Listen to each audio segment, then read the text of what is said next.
हानिसक्यो ल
बस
डिभाइस अन गरिसक्यो त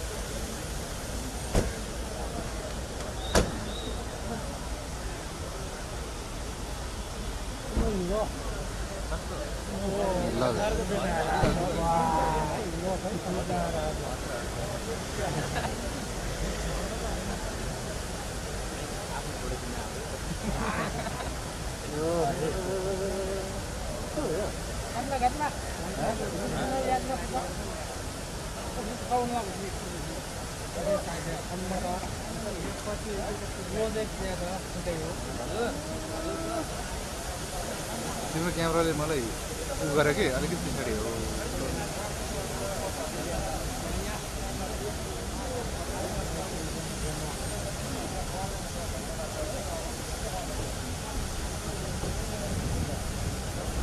ओके मनाका खाया पिया भयो ओके थाम्ने भयो काछ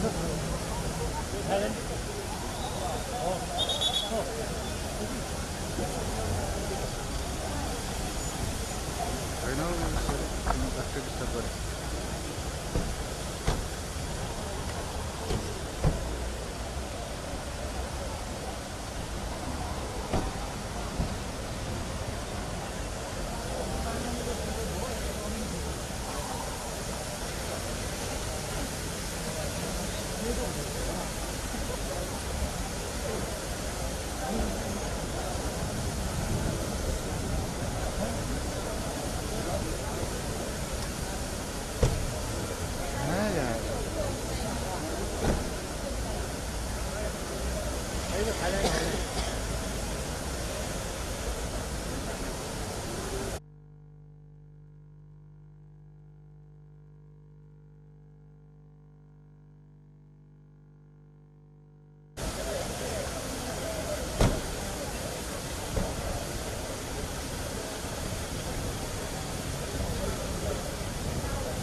बाहिर निस्केर बाइक लिन चान्स त्यही भनेर भन्न त भनेको कसले उयो गर्छ खै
views are the maximum.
This is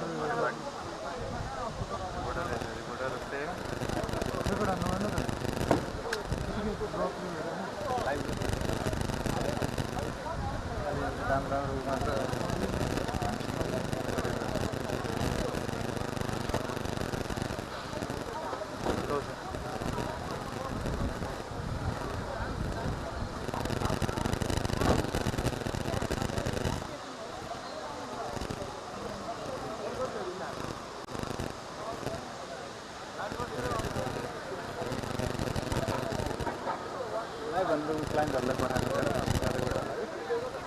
के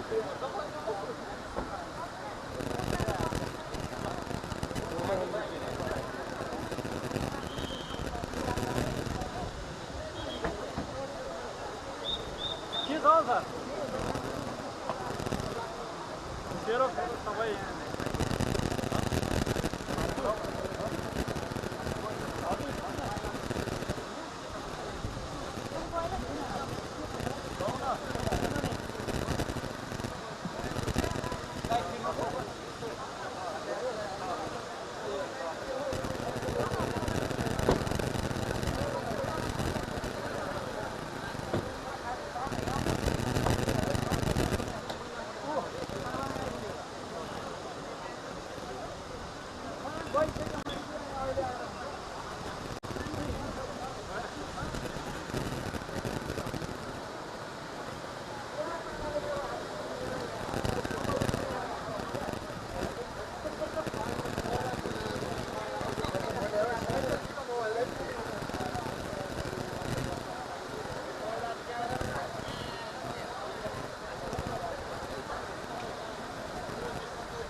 माथि घुमाउनुपर्छ यता घुमाउनुपर्छ यता घुमाउनुपर्छ घरि यता घुम्नुपर्छ घरि यता पछाडिको आनन्दमा बस्यो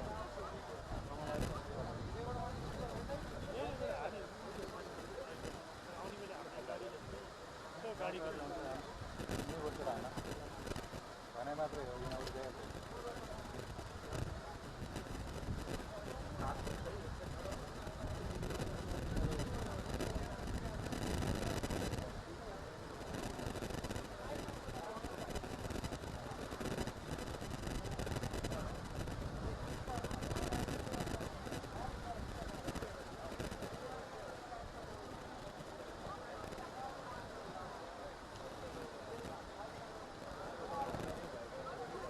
कहिलेबाट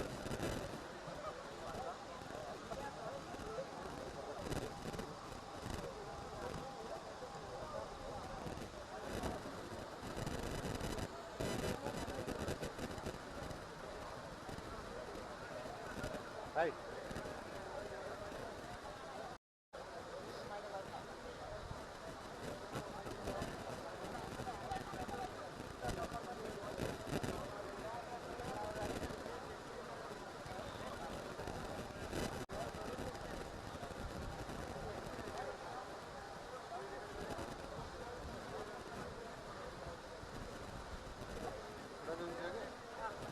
खुट्टा दुखिसक्यो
अगाडि त सेकेला नि हामीलाई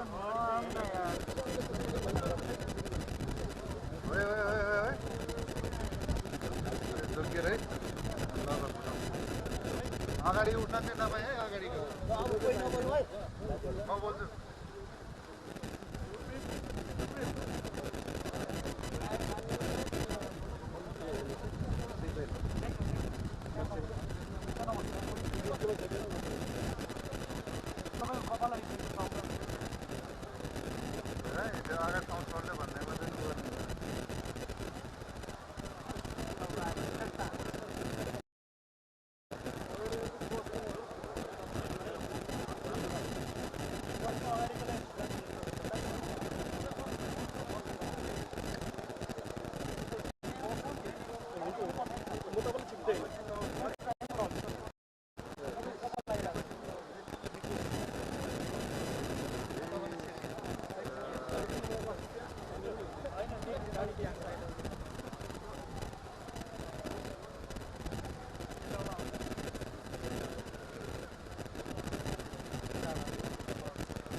मोबाइल त्यो अगाडि चाहिँ नजिकमा केटीहरू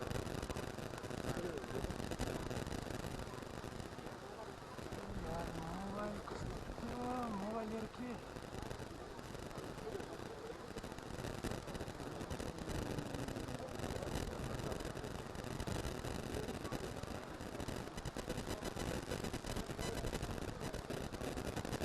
Photo please, photo please, photo please, photo please,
माननीय सदस्यहरू, संघीय संसदको दुवै सदनको संयुक्त बैठकको कार्यवाही प्रारम्भ हुन्छ।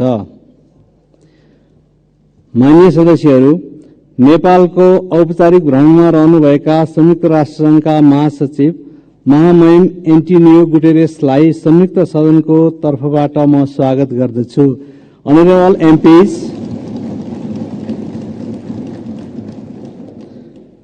I would like to extend a warm welcome to His Excellency Antonio Guterres, the Secretary General of the United Nations, on behalf of the joint sitting of both houses.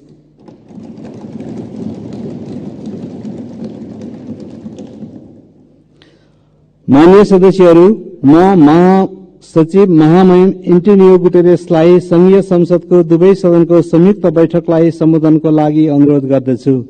Honorable MPs, I would like to request His Excellency Antonio Guterres to address the joint sitting of the both houses of the Federal Parliament.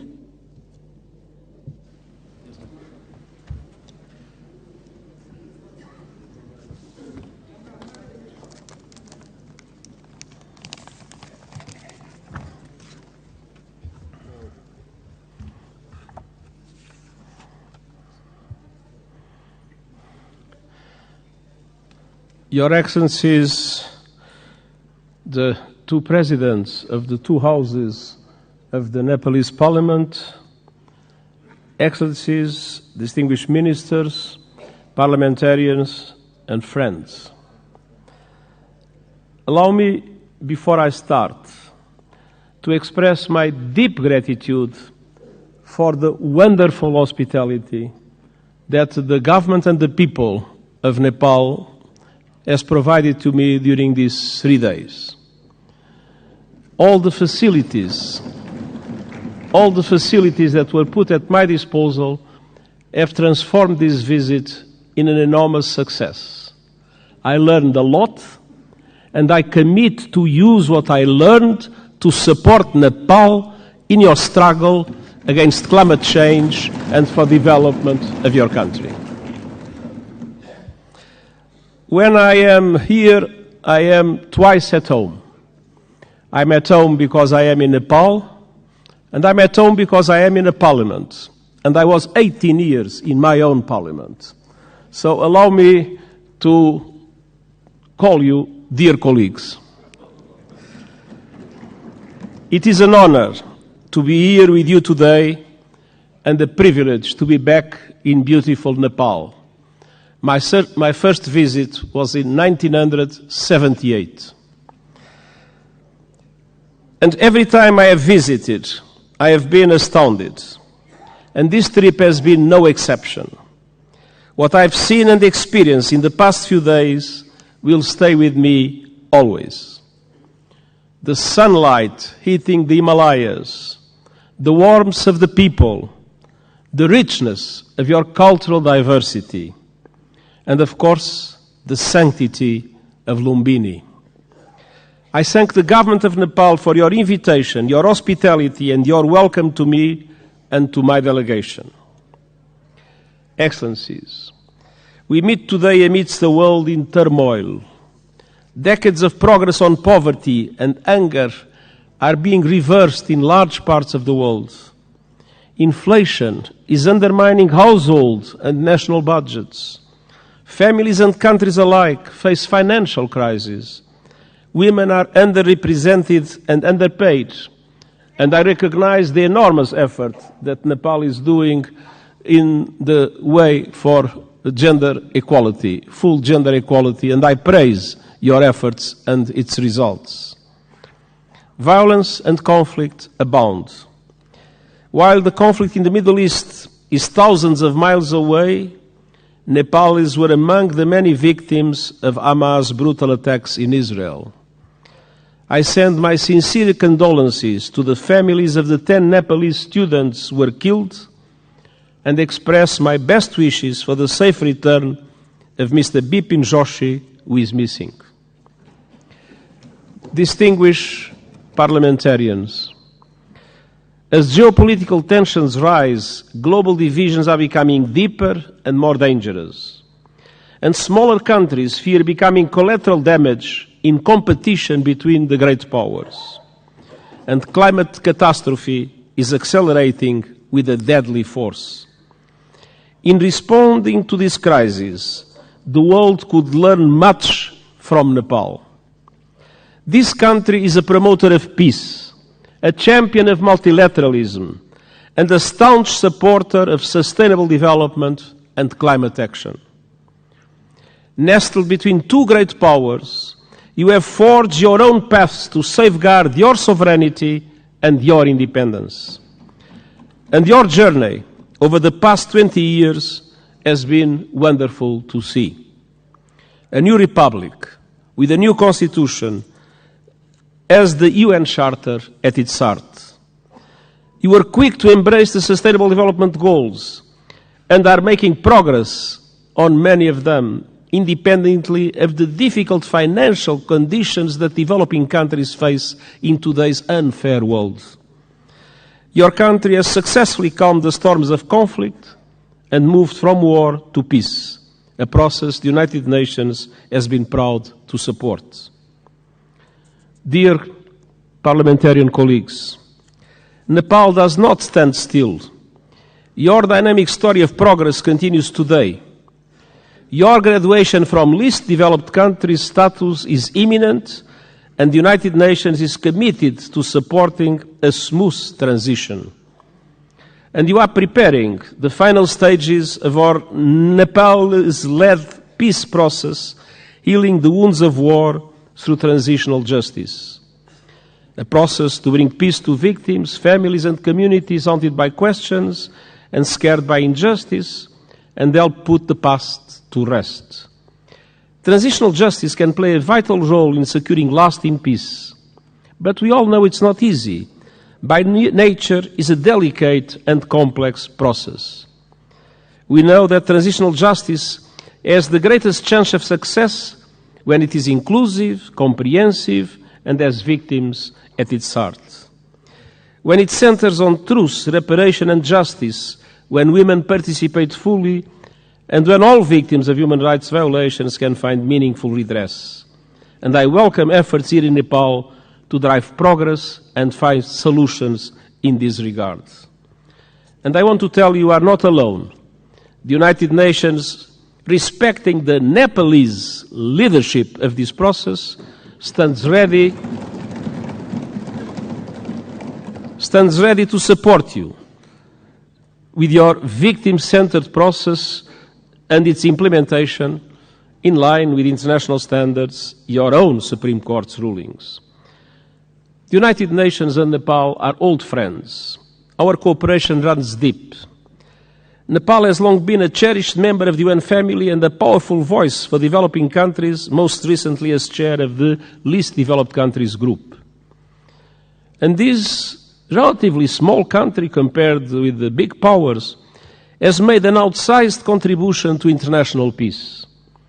Of all the countries on earth, Nepal is the second largest contributor of troops to United Nations missions, military and police.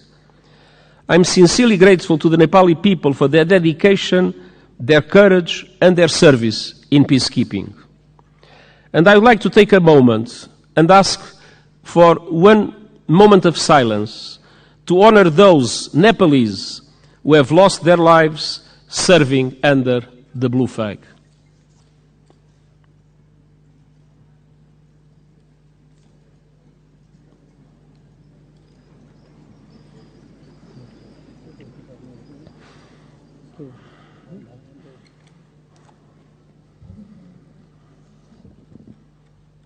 हामी मौन धारणको लागि 1 minute साथ दिनेछौं।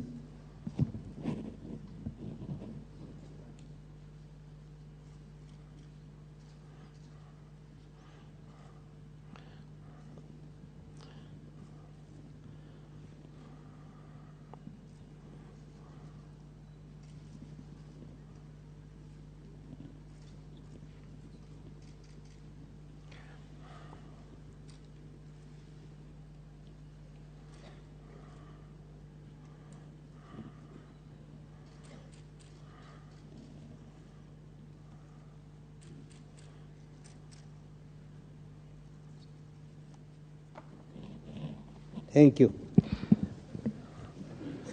Their memory will never be forgotten, and the United Nations is proud of the exceptional contribution of Nepalese soldiers and police officers in our peacekeeping missions.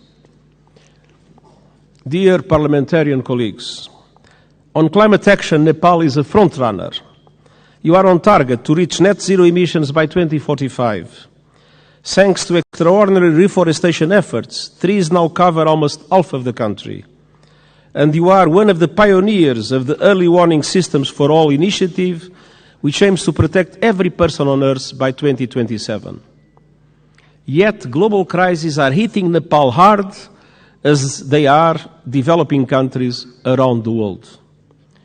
The lingering effects of COVID-19 pandemic, inflation, and above all the climate crisis are threatening hard-won development gains and squeezing the funds available for investment.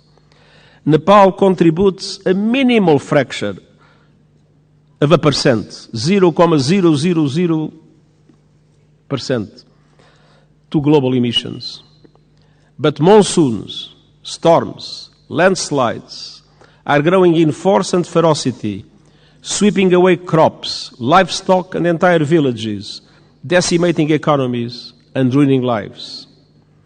In August, landslides caused by heavy rains caused devastation and killed scores of people. And glaciers are melting at record levels. I was a witness. Nepal has lost close to a third of its size in just over 30 years. The effect is devastating. Swollen lakes bursting, rivers and seas rising, cultures threatened, and mountainsides exposed, inflaming the risk of landslides, and avalanche. Threats will continue mounting. Himalayan glaciers provide fresh water to over 1 billion people. As they shrink, so do river flows. In the future, now we have too much floods, but one day in the future, Himalayan rivers like the Indus, the Ganges, and the Brahmaputra will have their flow severely limited. Combined with saltwater intrusion, that will decimate deltas in this region and beyond. That could mean low-lying communities and entire countries erased forever. Millions of people on the move and fierce competition for water and land. Nepal is now one of the countries that is suffering the most, but other South Asian countries might become in the future terrible victims of the receding glaciers of Nepal. Dear parliamentarian colleagues, what is happening in this country as a result of climate change is an appalling injustice and a searing indictment of the fossil fuel age. I am deeply concerned by those communities in Nepal facing the brutal impacts of the climate crisis. The United Nations stands with them. The world must do the same. That was one of the reasons why I took profit of my visit to the Everest base camp to issue a video for the whole world showing the drama of receding glaciers and the impacts that will have in the future. Nepal and other developing countries need far greater international support to aid development, accelerate climate action, and weather the current global storms. I have proposed a Sustainable Development Goals stimulus that would release at least $500 billion a year in affordable long-term finance for sustainable development and climate action in developing countries like Nepal. Member States welcomed the proposal at the General Assembly last month and committed to advance it. I call on them to take action now to make these commitments a reality. Unfortunately, in our world, many times people announce commitments and then do not implement those commitments. These commitments about finance for developing countries and climate action must be implemented. I urge leaders to act on climate without delay, with the biggest emitters leading from the front. All countries must put the acceleration agenda I propose into effect to limit the rise in global temperature to 1.5 degrees Celsius. And they must make COP28 count with a strong outcome building on the so-called global stocktake. And we also need to deliver climate justice. Developed countries must honor the promise of $100 billion a year to support developing countries in climate, and double adaptation finance as a first step of devoting half of climate finance to adaptation. Investment in the resilience of communities, in the resilience of infrastructure is today a must, because climate change impacts are not a problem of the future, they are felt today by the populations, and it is today that developed countries must support countries like Nepal to do the necessary investments in that regard. The most vulnerable must be at the center of efforts to build climate resilience. And all parties must operationalize the landmark loss and damage fund at COP28 this year. There is loss and there is damage. You can see it in Nepal. There must be a compensation for it. The Nepalese people depend on it. For families that have lost their home to storms, for communities forced to abandon their villages by rising rivers, loss and damage is not a negotiating point or a bureaucratic abstraction, it is a lifeline.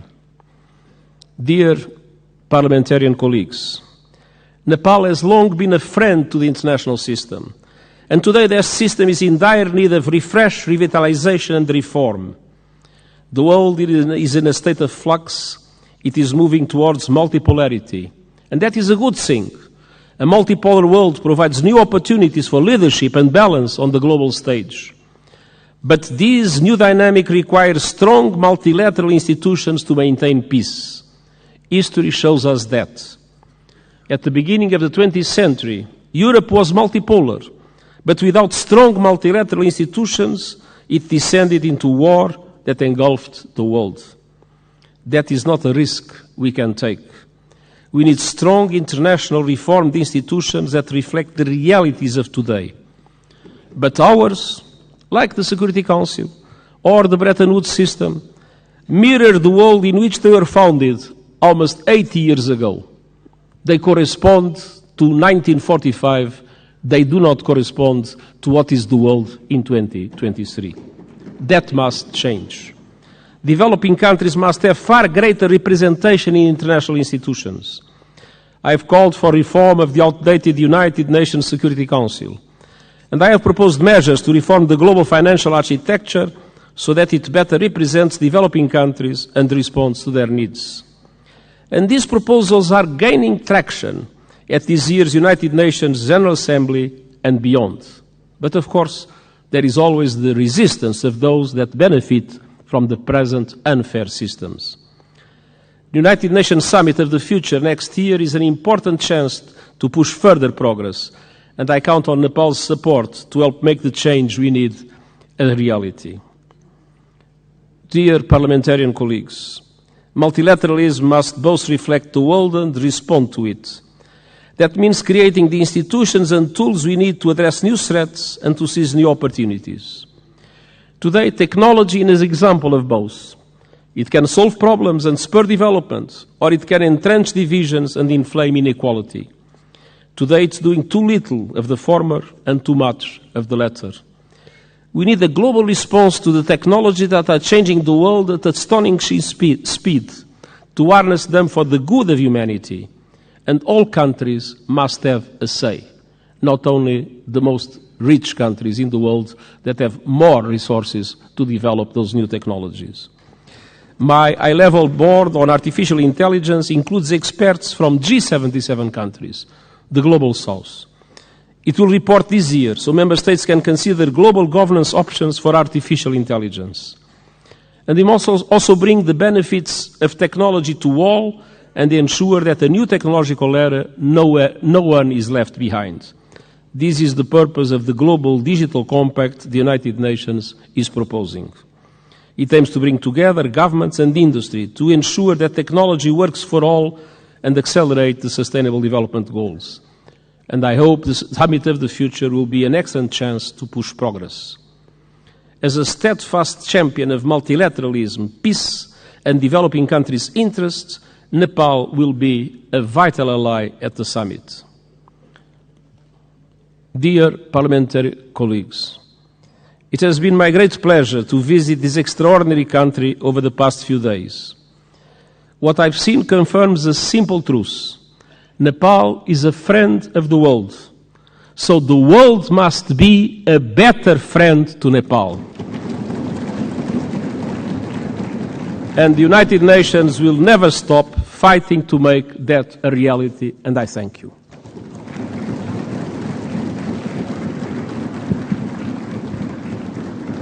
अब म महामहिम Antonio गुटेरेसलाई आसन ग्रहण गर्न आग्रह गर्दछु. Now I would like to request his excellency to be seated. माननीय सदस्यहरू, संयुक्त राष्ट्रसंघका महासचिव महामहिमबाट आज संघीय संसदको दुवै सदनको संयुक्त बैठकलाई भएको सम्बोधनप्रति निम्नलिखित धन्यवाद प्रस्ताव प्रस्तुत गर्दछु. धन्यवाद प्रस्ताव. संयुक्त राष्ट्रसंघका महासचिव महामहिम एन्टोनियो गुटेरेसबाट नेपालको संघीय संसदको दुवै सदनको संयुक्त बैठकलाई गर्नुभएको सम्बोधनको लागि संयुक्त सदनको यो बैठक महामहिमप्रति धन्यवाद ज्ञापन गर्दछ.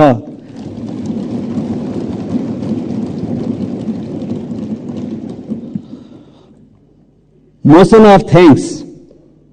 This joint sitting of the Federal Parliament of Nepal expresses its gratitude to the Secretary General of the United Nations, His Excellency Antonio Guterres, for his address to the joint sitting of the both House of the Federal Parliament.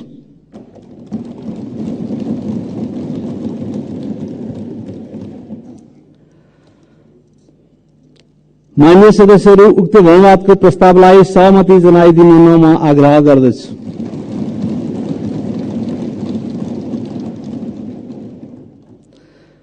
मान्य सदस्यहरू, यो बैठक स्थगित भए पश्चात सम्पूर्ण मान्य सदस्यहरू आफ्नो स्थानमा उभिएर महासचिव महामहिम एन्टोनियो गुटेरेसलाई विदाई गरिदिनु म आग्रह गर्दछु. मान्य सदस्यहरू, संघीय संसदको दुवै सदनको संयुक्त बैठक यही स्थगित हुन्छ.